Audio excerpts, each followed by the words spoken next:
Bonjour, on se retrouve aujourd'hui pour une recette de velouté de patates douces et carottes. Donc on va commencer par éplucher et couper en gros morceaux un oignon qu'on va mettre dans le Thermomix directement. C'est une recette au Thermomix. Donc on va mettre cet oignon au Thermomix et on va le pulvériser du coup 5 secondes, vitesse 4,5. On va mettre 5 pour couper la poire en deux. Une fois l'oignon pulvérisé, on va venir racler les parois pour bien le mettre au fond. Et on va ajouter du coup l'équivalent de 2 cuillères à soupe d'huile d'olive. On va programmer le tout à chauffer 3 minutes au Varoma vitesse 1.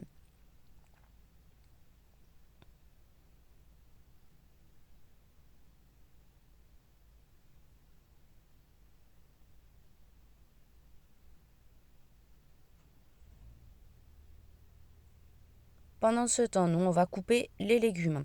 Donc, je vais éplucher et couper en morceaux, du coup, la patate douce.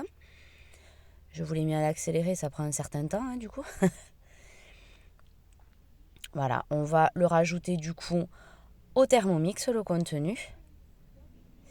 Et on va faire de même avec les carottes.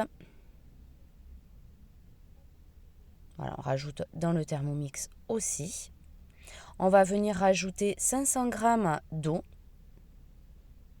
un bouillon de légumes.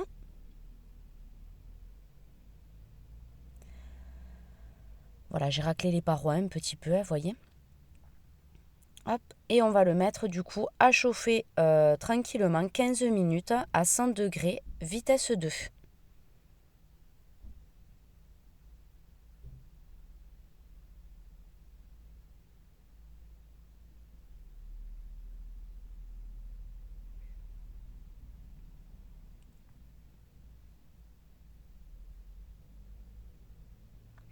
Une fois que ça a fini de cuire, donc voilà ce qu'on obtient, on voit que c'est bien chaud. Donc on va le mettre du coup à mixer. Donc on va mixer 20 secondes vitesse 5.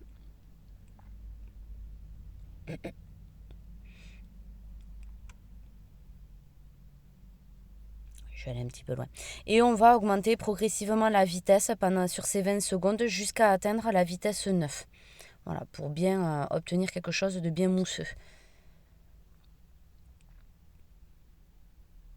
Vous voyez, j'augmente petit à petit.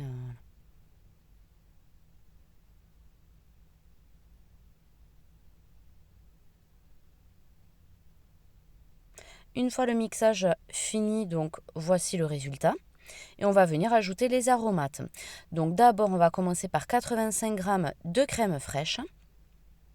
Et on va agrémenter de sel, de poivre et de noix de muscade. On peut rajouter un petit peu de paprika pour un petit peu d'épices. Et du coup, on va remélanger le tout 10 secondes, vitesse 4.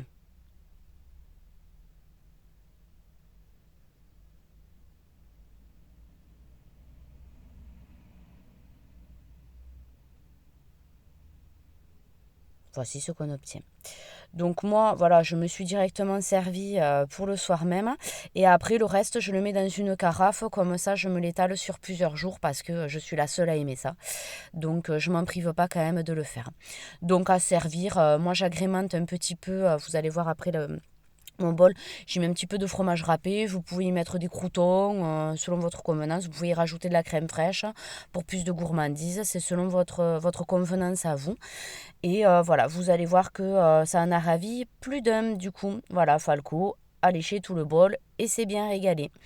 Et je vous souhaite bien sûr bon appétit à tous.